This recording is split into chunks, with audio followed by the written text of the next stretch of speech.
আসসালামু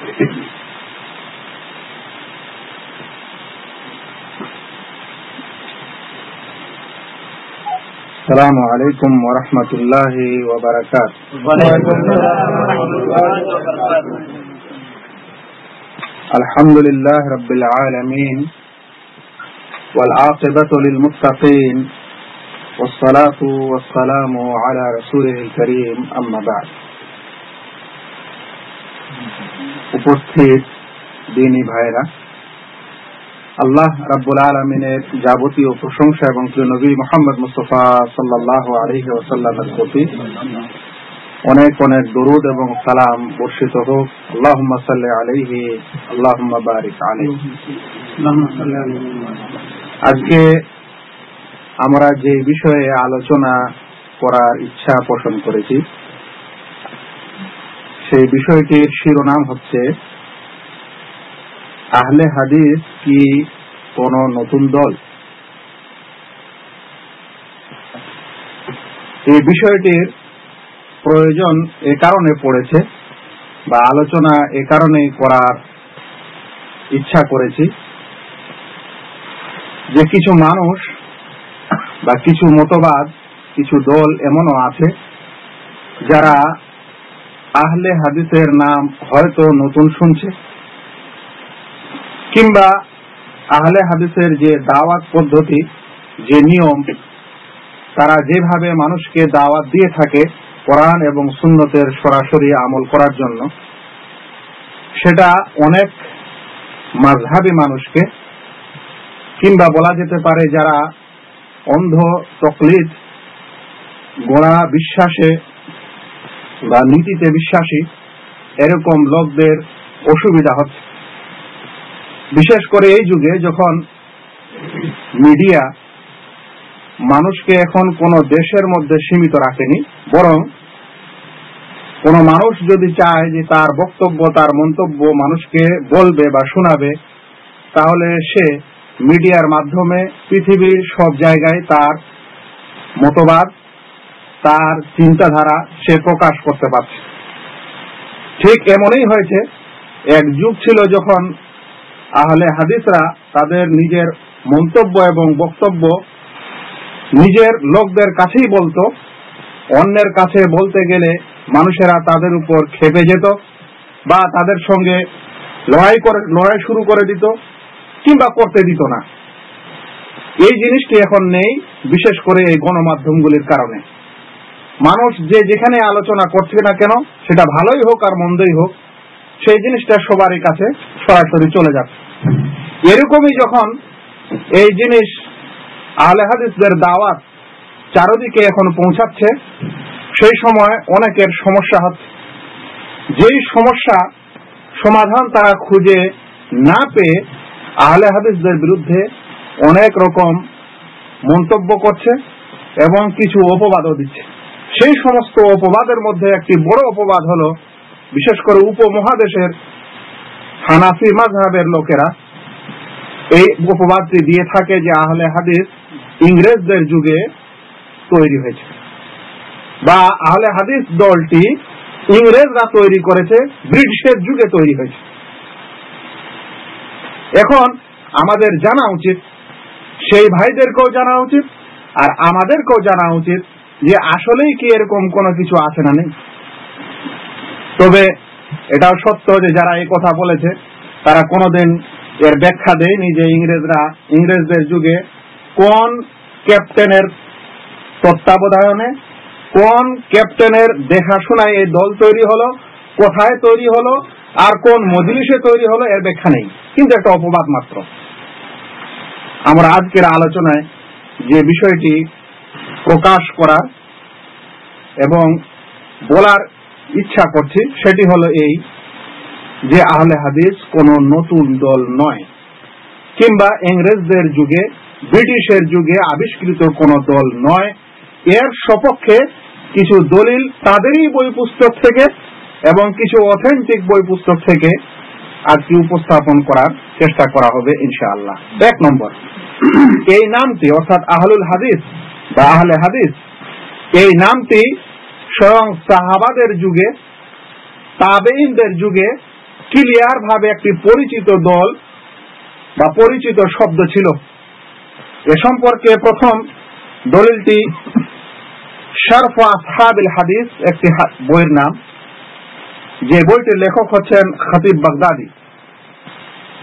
ভাইয়েরা, যদি আমি নিজের পক্ষ থেকে কোনো কথা বলি আর দাবি করি তাহলে সেটার কোনো দাম নেই, কিন্তু যখন আমি প্রাচীন যুগের লেখক এবং গবেষকদের কোনো বই থেকে কোনো জিনিস পড়ে আমি আপনাদের শোনাবো, তার মানে হলো এটা আমার লেখা নয় বা আমার কথা নয়, এটা ইসলামী পণ্ডিতদের এবং মনীষীদের। তাই সেখান থেকে আমাদের বিচার করতে হবে যে কথাটি কতখানি গুরুত্বপূর্ণ, কতখানি সুন্দর এবং কতখানি এর মান আছে। আর যদি কোনো মানুষ নিজে বলে বর্তমান যুগের কোনো মানুষ, তাহলে তার কথার কি দাম হয়। বলছিলাম যে শরফ আসহাবিল হাদিস, লেখক খতিব বাগদাদি, পৃষ্ঠা নম্বর 21, যেটাকে মাহবুবুল মাতাবে দিল্লি থেকে প্রকাশিত হয়েছে। সেখানে তিনি একটি হাদিস নিজের সনদে আবু সাঈদ খুদরি রাদিয়াল্লাহু তাআলা আনহু পর্যন্ত সানাদ ইত্তেসালের সাথে, মানে বিনা কোনো রাবির বিচ্ছিন্নতায় সহিভাবে যে সানাদটি বর্ণনা করে তিনি হাদিসটি বর্ণনা করছেন, সেই হাদিসটি এরূপ: عن أبي سعيد الخدري رضي الله عنه أنه كان إذا رأى الشباب قال مرحبا بوصية رسول الله صلى الله عليه وسلم أمرنا رسول الله صلى الله عليه وسلم أن نوسع لكم في المجلس وأن نفهمكم الحديث فإنكم خلوفنا وأهل الحديث بعدنا। আবু সাঈদ খুদরি রাদিয়াল্লাহু তাআলা আনহু থেকে বর্ণিত, তিনি বলেন, তিনি যখন কোন যুবককে দেখতেন, আবু সাঈদ খুদরি আল্লাহর রাসূলের একজন বিশিষ্ট সাহাবী, তিনি বলছেন যে যখন তিনি কোন যুবককে দেখতেন তখন তিনি বলতেন, মারহাবান বিওসিয়াতি রাসূলিল্লাহ সাল্লাল্লাহু আলাইহি ওয়াসাল্লাম, আল্লাহর রাসূলের ওসিয়ত মোতাবেক আমি তোমাদেরকে মারহাবা বলছি। আমারানা রাসূলুল্লাহ সাল্লাল্লাহু আলাইহি ওয়াসাল্লাম, আল্লাহর রাসূল আমাদেরকে আদেশ করেছেন। সাহাবী বলছেন, আমাদেরকে আল্লাহর রাসূল আদেশ করেছেন। কি আদেশ? আন নুওয়াসসিআ লাকুম ফিল মাজলিস, যেন আমরা তোমাদের মজলিসকে প্রশস্ত করে দেই, তোমাদের জন্য মজলিসকে কি করে দিই? প্রশস্ত করে দিই, জায়গা করে দিই। ওয়া আন নুফাহিমাকুমুল হাদিস, এবং তোমাদেরকে যেন আমরা হাদিস বুঝাই, হাদিস পড়াই। ফাইন্নাকুম খুলুফুনা, কারণ তোমরাই হচ্ছে আমাদের পরবর্তী বংশধর। ওয়া আহলুল হাদিস বাদানা, এবং আমাদের পরে তোমরাই হচ্ছে আহলুল হাদিস। তাহলে সাহাবাদের কাছে একটি এমন জামাত পরিচিত ছিল যে জামাতকে কি বলা হতো? আহলুল হাদিস বলা হতো। তাহলে আহলুল হাদিস যদি ইংরেজদের যুগে তৈরি হয়, তাহলে সেই নামটা সাহাবীদের যুগে কেমন করে থাকে? এটাই বোঝা যাচ্ছে যে এটা একটি অপবাদ, কিংবা তাদের এটা বিরাট অজ্ঞতা এবং মূর্খতা, যে তারা ইতিহাস জানে না, তারা হয়তো বই পুস্তকই পড়ে না, আর এরকম একটা অপবাদ দেয়। কিংবা তাদের নিয়ত খারাপ, তারা এমন লোককে যারা তাদের সমাজে বসবাস করে, তারা আহলে হাদিসের দাওয়াত মানতে চায় বা শিখতে চায়, জানতে চায়, ওরা বাধা দিতে চায়।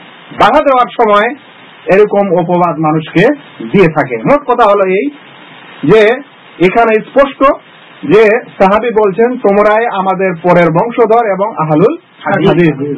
তাহলে কেউ যদি বলে যে না, এই আহলুল হাদিস একটা নতুন দল, তার এই কথা অবশ্যই খণ্ডিত হবে এবং ভুল। কারণ আহলুল হাদিস নামটি সাহাবাদের যুগে এবং তাবেঈনদের যুগে স্পষ্টভাবে বর্ণিত হয়েছে। এটি প্রথম পয়েন্ট। দ্বিতীয় পয়েন্ট, ইমাম শাফিঈকে কে না চেনে? ইমাম শাফিঈ রাহমাতুল্লাহ আলাইহি 4 ইমামের মধ্যে একজন বিচক্ষণ ইমাম। তিনার একটি বই আছে যার নাম হলো রিহলাতুশ শাফিঈ। কি নাম? রিহলাতুশ শাফিঈ, অর্থাৎ শাফিঈর ভ্রমণ বৃত্তান্ত। ইমাম শাফিঈ যে ভ্রমণ করেছিলেন সেই যুগে, যেখান থেকে সেখানে তিনি যাতায়াত করেছিলেন, সেই যাতায়াতের বৃত্তান্ত যে বইতে লেখা হয়েছে, সেই বইটার নাম হচ্ছে রিহলাতুশ শাফিঈ। তিনি এই বইটি ইমলা করিয়েছিলেন, লিখিয়েছিলেন তার বিশেষ ছাত্র, যার নাম হচ্ছে রাবি বিন সুলাইমান আল মাসরি।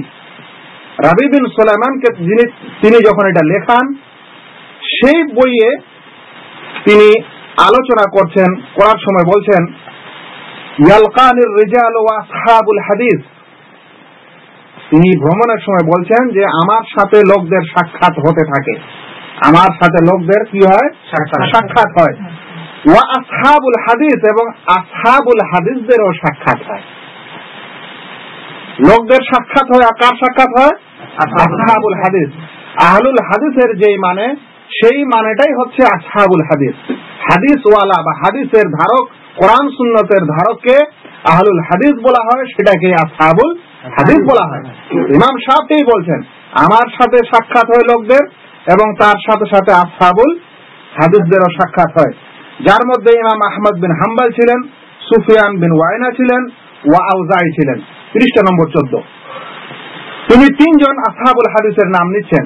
এখানে দেখার বিষয় হচ্ছে, বা মজার বিষয় হচ্ছে, আহমদ বিন হাম্বল বাগদাদের ছিলেন, বাগদাদ ইরাকের রাজধানী, আর সুফিয়ান বিন ওয়াইনা কুফায় ছিলেন, ওই বাগদাদেরই, ইরাকেরই একটি শহর কুফা।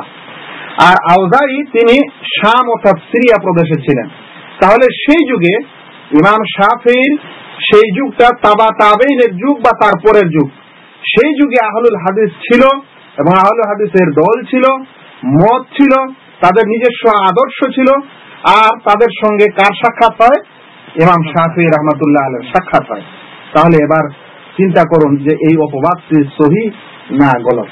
যারা বলে যে আহলুল হাদিস একটা নতুন দল, ইংরেজদের যুগে তৈরি হয়েছে, কিংবা তারপরে বা আর কোন সময় তৈরি হয়েছে, এটা নিছক একটি মিথ্যা অপবাদ।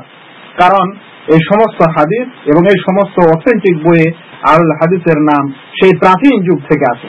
ইমাম শাফিঈ যাদের সঙ্গে সাক্ষাৎ করতেন, তারা তাবা তাবেইন বা তাবেইনের পরের যুগের লোক। আমরা একটু আগে সাহাবী, তাবেই এবং তাবা তাবেইন এবং তারপরের যুগে আহলে হাদিসের কি নাম শুনছি, নাম শুনতে পাচ্ছি, বই পুস্তকে আমরা ক্লিয়ার দেখতে পাচ্ছি। তৃতীয় পয়েন্ট, এই পয়েন্টটি খুবই গুরুত্বপূর্ণ, কারণ এখানে এরকম কোন বইয়ের উদ্ধৃতি নেই, বরং যারা এই অপবাদ দিচ্ছে আহলে হাদিসদের, যারা নতুন দল, তাদের বই এই ঘটনাটি বর্ণনা হয়েছে, এবং খুব মজার ঘটনা। আপনারা সবাই যদি একটু হানাফি মাযহাব সম্পর্কে জানেন, তাহলে বুঝতে পারবেন যে হানাফি মাযহাবের একটা প্রসিদ্ধ ফিকহ বইয়ের নাম হচ্ছে ফতোয়ায়ে শামী। ফতোয়ায়ে শামী, আর যার লেখক হচ্ছেন ইবনে আবেদিন। আসলে ফতোয়ায়ে শামী বইটি একটি বইয়ের শারাহ, রাদ্দুল মুখতার শারহ দুররুল মুখতার। দুররুল মুখতারের কি শারাহ। এই বইটি হানাফি মাযহাবের একটি প্রসিদ্ধ বই, এত প্রসিদ্ধ বই যে তাদের কাছে বলেন যে স্বামীর ইবারত বোঝা খুবই কষ্ট, মানুষের দাঁত ভেঙে যাবে, তাদের এরকম মানে এই বই সম্পর্কে ধারণা। সেই ফতোয়ায়ে শামীতে রাদ্দুল মুখতার শারহ দুররুল মুখতার তৃতীয় খণ্ড পৃষ্ঠা নম্বর 393 এবং 394-তে একটি ঘটনা বর্ণনা হচ্ছে। শুনেন, ঘটনাটি খুব মজার। কি ঘটনা বর্ণনা হচ্ছে? লেখক বলছেন, হুকিয়া ইন্না রাজুলান মিন আসহাবে আবি হানিফা, বর্ণনা করা হয়েছে যে আবু হানিফা রাহমাতুল্লাহ আলাইহির একজন অনুসারী ব্যক্তি খাতাবা ইলা রাজুলিন মিন আসহাবিল হাদিস ইবনাতা, তিনি একজন আসহাবুল হাদিস বা আহলে হাদিসের লোকের মেয়েকে বিবাহ করার জন্য প্রস্তাব দেন। কে কাকে প্রস্তাব দেয়? একজন হানাফি মাযহাবের লোক আহলে হাদিসের এক মেয়েকে বিবাহের কি করে? প্রস্তাব দেয়। ফি আহদে আবি বকর আল জুজজানি, এটা আবু বকর জুজজানির যুগে, তার কথা কিছু পরে আসছে। তা আবা, আহলে হাদিসের সেই ব্যক্তিটি অস্বীকার করে দেয়, প্রস্তাব নাকচ করে, কিন্তু কয়েকটি শর্ত দেয়। যদি এই শর্ত আপনারা রাখেন, হানাফি মাযহাবের সেই মানুষকে বলা হয় যদি এই শর্ত আপনারা রাখেন, তাহলে আমি আমার মেয়েকে বিবাহ দিতে পারি। কি শর্ত দিলেন? বললেন আইয়াতরুকা মাযহাবা, সে যেন হানাফি মাযহাব পরিত্যাগ করে, 1 নম্বর শর্ত। ফায়াকরা খালফাল ইমাম, ইমামের পিছনে যেন সূরা ফাতিহা পড়ে, কারণ হানাফিরা ইমামের পিছনে কি পড়ে না? সূরা ফাতিহা পড়ে না। ওয়া ইয়ারফাউ ইয়াদাইহি ইনদাল ইনহিনা, আর রুকু করার সময় যেন হাত উত্তোলন করে, রাফুল ইয়াদান করে, তারপরে যেন কি করে, রুকুর পর যেন কি করে, রাফুল ইয়াদান করে, কারণ হানাফিরা রুকুর পরে কি করে না? রাফুল ইয়াদান করে না। ওয়া নাহওয়া যালিক, এবং অনুরূপ কিছু আরো কথা তিনি বলেন, শর্ত রাখেন। ফাআজাবাহু ফাজাওয়াজাহু, লোকটি এসব প্রস্তাব মেনে নেয়, তারপরে তিনি তার মেয়ের বিবাহ দেন। এখন এই কথাটি কার? যাইনুল আবেদিন, একজন বিশিষ্ট ফাকিহ হানাফি মাযহাবের, তিনি এখানে ক্লিয়ার আলোচনা করছেন যে হানাফি মাযহাবের এক ব্যক্তি আহলে হাদিসের এক মেয়েকে প্রস্তাব দিলে তার পিতা এই শর্ত দেন। তাহলে কি বোঝা যাচ্ছে? যে সেই যুগে আহলুল হাদিস বিদ্যমান ছিল। তাহলে কিভাবে এই কথা সঠিক হতে পারে যে আহলুল হাদিস একটি নতুন দল বা বর্তমানে আবিষ্কার হয়েছে? কাজী আবু বকর জুজজানি, তিনি 3য় শতাব্দী হিজরির লোক ছিলেন। 3য় শতাব্দী, একটু আগে আমরা তাবেঈনের যুগ শুনলাম, তারপরের যুগ শুনলাম, এবার 3য় শতাব্দীতে আমরা শুনছি। এখানে ভাই একটা আরো মজার জিনিস আছে। কিছু মানুষ মনে করে যে আহলুল হাদিস তাদেরকেই বলা হয় যারা সেই যুগে আল্লাহ রাসূলের পরের যুগে যখন হাদিস লেখালেখি করা হতো, সংগ্রহ করা হতো এবং হাদিসের সহিহ জয়ীফ বাছাই করা হতো, হাদিস লেখা হতো, সেই সমস্ত লোককেই আহলে হাদিস বলা হয়। কিছু মানুষের এটা ধারণা, কিন্তু এই ঘটনা থেকে এটা প্রমাণিত হয় যে শুধু ওই লোককে আহলে হাদিস বলা হয় না, বরং যারা ওই সমস্ত মতামত এবং আদর্শ মেনে চলে তাদেরকেও কি বলা হয়? আহলে হাদিস বলা যায়। আমি আপনাদের যুক্তির সাথে একটি কথা বলতে চাই। যখন কোনো মানুষ বলে আমি হানাফি, তখন কি সে তার জন্য জরুরি হয় যে সে ইমাম আবু হানিফার সমস্ত ফতোয়া ফারায়েজ যেন পড়ে, সে যেন ইমাম আবু হানিফার যাবতীয় ফিকহ ফারায়েজ যা কিছু তিনি বলেছেন সেগুলা পড়ে তারপরে তাকে হানাফি বলতে হয়? এরকম কি? না। বরং সে যদি সেগুলো নিজে না পড়ে, বরং সেই মতাদর্শের অনুসরণ করে, তাহলে তাকে কি বলা যায়? হানাফি বলা যায়। ঠিক তেমনি কোন মানুষ যদি হাদিসের পঠন পাঠন থেকে দূরেও থাকে, কিন্তু তাদের সেই মতাদর্শ মানে আহলে হাদিসদের মতাদর্শ অনুযায়ী চলে, তাহলে তাকে কি বলা যাবে? আহলে হাদিস বলা যাবে। যেমন হানাফি বলার সময় সেটা জরুরি হয় না, যেমন আহলুল হাদিস বলার সময় এটা জরুরি হয় না যে তাকে সেই যুগের মানুষ হতে হবে যারা হাদিসের পঠন পাঠন এবং শিক্ষা দানে সবসময় নিজেকে নিয়োজিত রাখছিলেন। মোট কথা হলো, 3য় পয়েন্টে যে কথাটি স্পষ্ট হয়েছে সেটা হলো স্বয়ং হানাফি মাযহাবের একটি বিশেষ বই, বিশেষ লেখক ইবনে আবেদিন রাহমাতুল্লাহ আলাইহি, তিনি তার বইতে এই ঘটনা উল্লেখ করছেন, যেখানে বোঝা যাচ্ছে যে আহলুল হাদিস লোক সেই যুগেও ছিল, সেটা বর্তমান যুগের কোন নতুন দল নয়। এবার আরেকজন পণ্ডিতের আলোচনা শুনেন। যারাই জ্ঞানী মানুষ এবং গবেষণা করে, বিশেষ করে পিএইচডির গবেষক, তারা সবাই একটি বইয়ের নাম চেনেন। সেই বইটির নাম হচ্ছে মুকাদ্দামা ইবনে খালদুন। মুকাদ্দামা ইবনে খালদুন একটি এমন বই, যেই বইটি লেখক এই আরব উপমহাদেশ কিংবা আমাদের এই ভারত উপমহাদেশের নয়, বরং তিনি ছিলেন আফ্রিকার মরক্কোর বা মগরেবের মানুষ, আল মাগরিব বা মরক্কো, সেই দেশের লেখক। তিনি মুকাদ্দামা ইবনে খালদুন, তারিখ ইবনে খালদুন এবং মুকাদ্দামা ইবনে খালদুন দুটি বই আছে। সেই মুকাদ্দামা ইবনে খালদুন তিনি কিছু আলোচনা করছেন, শুনেন। সেই আলোচনায় বর্ণিত হয়েছে, ওয়ান কাসামাল ফিকহু ফীহিম ইলা তারিকাতাইন, তারিকাতু আহলির রায় ওয়াল কিয়াস। বলছেন সেই যুগে ফিকহ 2 ভাগে বিভক্ত হয়ে যায়। একটি ছিল রায় এবং কিয়াসের পদ্ধতি বা তরিকা, আর অপরটি ছিল, আর সেই পদ্ধতিটি ছিল ইরাকবাসীদের, যারা রায় এবং কিয়াসের মাধ্যমে ফিকহ লিপিবদ্ধ করতেন। আর দ্বিতীয়টি ছিল আহলুল হাদিসদের তরিকা বা পদ্ধতি, ওয়াহুম আহলুল হিজাজ, আর এরা ছিল হিজাজবাসী। ওয়া কানাল হাদিস কালিলান ফি আহলিল ইরাক, আর ইরাকবাসীদের মধ্যে হাদিসের সমাহার বা হাদিসের ভান্ডার খুব কম ছিল। তার কারণ তিনি উল্লেখ করেছেন। তাহলে কি বোঝা গেল? যে সেই যুগে এমন দুটি পদ্ধতিতে ফিকহ লেখা হতো, একটির নাম ছিল আহলুর রায় এবং কিয়াসের পদ্ধতি, আর অপরটি ছিল আহলুল হাদিসের পদ্ধতি। তাহলে আহলুল হাদিস নামটি সেই যুগেও কি আছে? বিদ্যমান আছে। এরকম নয় যে আহলুল হাদিস নামটি বর্তমান যুগে বা এই যুগে আবিষ্কার হয়েছে। এই চতুর্থ পয়েন্টের পর আবার পঞ্চম পয়েন্ট শুনেন। এই পঞ্চম পয়েন্টটি একটি গুরুত্বপূর্ণ পয়েন্ট এই কারণে যে যিনি লেখক তিনি হানাফি এবং তিনি কোন মাযহাবী লোক ছিলেন না, কোন দ্বীনি বিষয়ের লেখক ছিলেন না। তিনি ছিলেন নিছক একজন ভূপর্যটক। ভূপর্যটক মানে যারা পৃথিবী ঘোরাফেরা করে এবং ভূগোল লিখে। পৃথিবী যে গোলাকার, সেই পৃথিবী গোলাকার, এই গোলাকার পৃথিবীর সম্পর্কে তিনি ভ্রমণ করেন এবং লিখেন। তার বইটির নাম হচ্ছে আহসানুত তাকাসিম। বইটির নাম কি? আহসানুত তাকাসিম। পৃষ্ঠা নম্বর 39। লন্ডন থেকে দ্বিতীয়বারে প্রকাশিত হলে এই পৃষ্ঠা নম্বর হবে।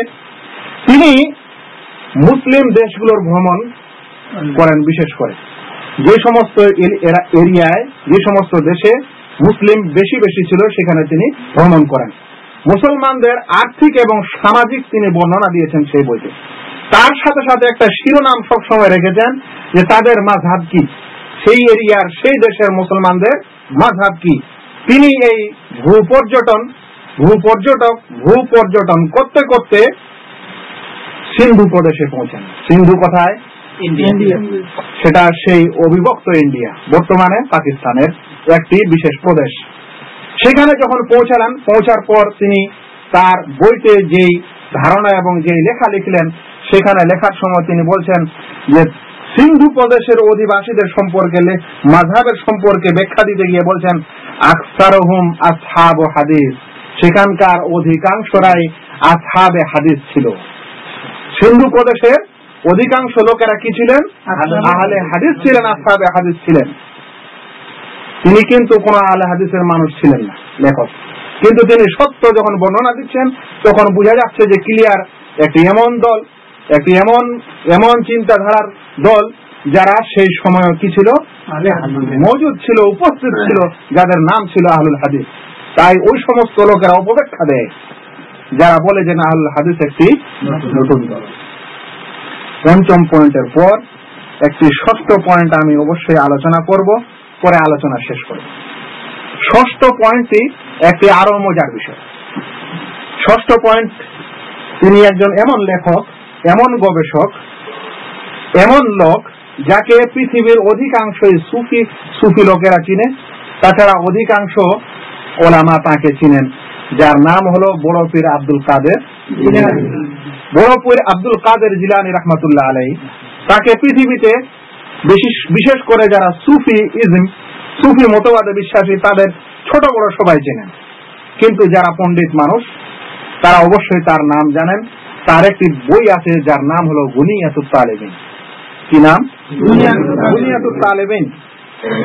সেই গুনিয়াতুত তালেবিনে তিনি আহলুল হাদিসদের ব্যাখ্যা দিচ্ছেন। কখন ব্যাখ্যা দিচ্ছেন? যখন আহলে বিদআতীদের আলোচনা করছেন। বিদআতী কি, বিদআতীর অনিষ্ট কি, এরা কতখানি এদের প্রভাব, এর সব কিছুর বর্ণনা দেওয়ার পর তিনি তখন আহলুস সুন্নাহ ওয়াল জামাতের ব্যাখ্যা দিচ্ছেন। সেই আহলুস সুন্নাহ ওয়াল জামাতের ব্যাখ্যা দেওয়ার সময় বুনিয়াতুত তালেবিনের পৃষ্ঠা নম্বর 90, প্রথম খণ্ডে, মিশরে ছাপা। প্রথম খণ্ড, পৃষ্ঠা নম্বর 90, মিশরে ছাপা। সেখানে তিনি আহলুস সুন্নাহ, আহলুল বিদআতীদের বর্ণনা দেওয়ার পর আহলুস সুন্নাতের বেদাত বর্ণনা দেওয়া কালে বলছেন ইয়ালাম আন্না লি আহলিল বিদআ আলামাতুন ইউরাফুনা বিহা। বিদআতীদের কিছু নিদর্শন আছে যার মাধ্যমে তাদের চেনা যায়। ফাআলামাতু আহলিল বিদআ আল ওয়াকিয়াতু ফি আহলিল আসার। বিদআতীদের আলামত হচ্ছে তারা আসারীদের গালি দেয়। আসারি কি জিনিস? আসার হলো হাদিসের দ্বিতীয় নাম। হাদিসকে হাদিস বলা হয় এবং আসার বলা হয়। তো আসারীদের যারা হাদিসের অনুসরণ করে তাদেরকে বিদআতীরা কি করে? গালি দেয়। সত্যি কথা ভাই, এখনো গালি দেয়। এখনো বিদআতীরা আহলুল হাদিসকে কি করে? গালি দেয়। তারপরে বলছেন ওয়া কুল্লু যালিকা আসাবিয়্যা। এসব কিছুই হচ্ছে তাদের অন্ধ গোলামি, মাযহাবী গোলামি। ওয়া গিয়াযুন, এবং অন্তর জ্বালা, লি আহলে সুন্নাহ, আহলে সুন্নাতের জন্য, সুন্নাতওয়ালাদের জন্য। ওয়ালা ইসমা লাহুম ওই আহলুস সুন্নাতের কোন নাম নেই ইল্লা ইসমুন ওয়াহিদুন, একটি নাম ব্যতীত, ওয়া হুয়া আসহাবুল হাদিস, আর সেই নামটি হচ্ছে আসহাবুল হাদিস, হাদিসওয়ালা বা হাদিসের ধারক। তাহলে বড় পীরের যুগেও আহলে হাদিস কি ছিল? বিদ্যমান ছিল, এবং আহলে হাদিসরা ছিলেন। এইভাবে যুগে যুগে আহলে হাদিস পৃথিবীতে ছিলেন, আছেন, এবং ইনশাআল্লাহ ভবিষ্যতেও থাকবেন। তবে মনে রাখবেন যে মানুষ তাদের এই নিরপেক্ষ দাওয়াতের কারণে যারা কোন মাযহাবের অনুসরণ করে গোড়াভাবে অন্ধভাবে, তাদের সমস্যা হয়। কারণ আহলে হাদিস কোন এক মাযহাবের বা কোন এক ব্যক্তির মতকে এবং ফতোয়াকে মানার এবং তার উপর চলার আদেশ করে না, সে কারণে তারা এই কথা বলেছে। মোট কথা হলো ভাই এই, যে যারা এই কথা বলে বা এই অপবাদ দেয় যে আহলুল হাদিস একটি নতুন দল বা ইংরেজদের যুগে তৈরি বা আবিষ্কৃত একটি দল, তারা নিছক একটা ভ্রমের মধ্যে আছে, কিংবা নিজের অনুসারীদেরকে আহলুল হাদিস থেকে দূরে রাখার একটা চেষ্টা করছে, কিংবা তারা সবাই অজ্ঞ ইতিহাস সম্পর্কে এবং স্বয়ং তাদের বই পুস্তকের সম্পর্কে, নচেত তারা এরকম কথা বলতে পারে না। আল্লাহ তাআলার কাছে দোয়া করে যেতে যেতে একটি কথা বলে দিতে চাই যে ভাই, আহলুল হাদিস হওয়ার জন্য বা শুধু তাদেরকে আহলুল হাদিস বলা হয় যারা সেই তাবেঈ বা তাবা তাবেঈনদের যুগে হাদিসের পড়াশোনায় লেখালেখিতে ব্যস্ত ছিলেন, তারাই আহলুল হাদিস, এ কথাও কিন্তু ঠিক না। এই কারণে যে যারা লেখালেখি করে আর যারা মানে, লেখালেখি করার চাইতে যারা ওই সমস্ত জিনিস আমল করে বাস্তবায়ন করে, তারাই কিন্তু এই নামটা পাওয়ার বেশি হকদার। যেমন মনে করেন যে কাউকে যদি আপনি আহলুল কোরআন বলতে চান, মানে কোরআনওয়ালা, তার মানে এটা নয় যে কোরআন পড়ে মুখস্থ করে হাফেজ হয় আর কারি হয় সেই কোরআনওয়ালা।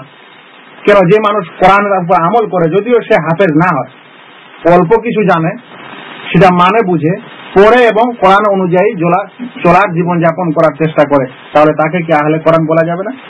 বরং সেই বেশি হকদার হয়।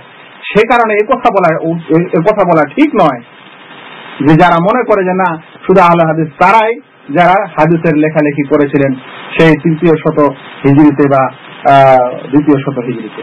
আল্লাহ রাব্বুল আলামিনের কাছে দোয়া করি আল্লাহ যেন আমাদের প্রত্যেক ভাইকে এই দল, যেটি কিন্তু আসলে দল না, একদিন আরো আলোচনা হলে এই কথা বোঝানোর চেষ্টা করব যে আহলে হাদিস কি কোনো দল? আসলে কিন্তু আহলে হাদিস কোনো দল নয়, বরং এটি হচ্ছে একটি মতাদর্শ, একটি আদর্শের নাম, এটা কোনো দল নয়। এই আলোচনা ইনশাআল্লাহ অন্যদিনে করা হবে, কিন্তু আজকে এই কথাই সারাংশ আমাদের সামনে ফুটে ওঠে যে আহলুল হাদিস আসলে একটি এমন মতাদর্শ, এমন চিন্তাধারা যেটা সাহাবীদের যুগ থেকে নিয়ে এখনো পর্যন্ত আছে।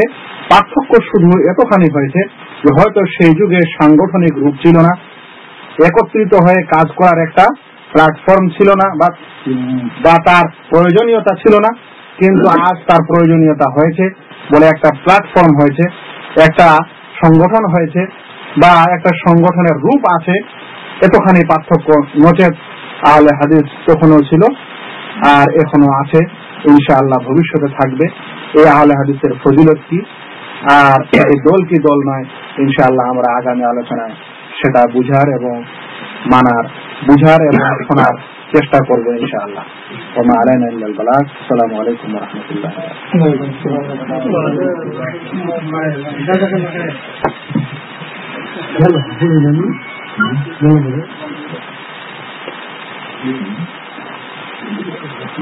করো